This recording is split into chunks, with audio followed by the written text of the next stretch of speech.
In this video, we'll review how to use the detailed rental income schedule in RightCapital. This is something you can utilize when entering investment properties into the profile net worth section of a client plan.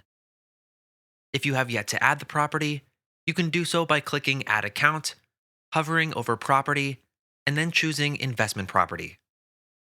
If you've already added the property, you can open the Property section on the left and simply click into the existing entry. Within the data entry drawer, you'll see a field for the rent approach. The option you select here determines how the rental income and vacancy rates will be projected out into the future. The default selection is simple growth, which will ask you for a monthly income amount, annual increase, and vacancy rate. These values will be projected out into the future in a linear fashion. However, the other option here allows you to utilize a detailed rental income schedule.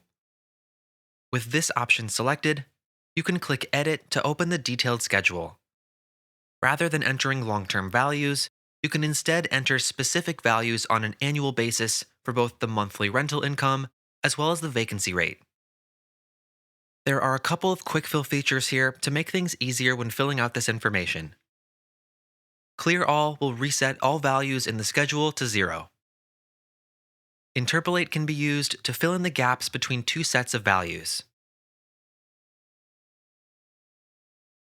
Lastly, the simple growth option will autofill the entire schedule using the values you entered into the simple growth fields. At this point, you can make any changes you'd like, and then click Save in the lower right. For more information on investment properties in RightCapital, please don't hesitate to utilize our Help Center or to reach out to our support team for more details.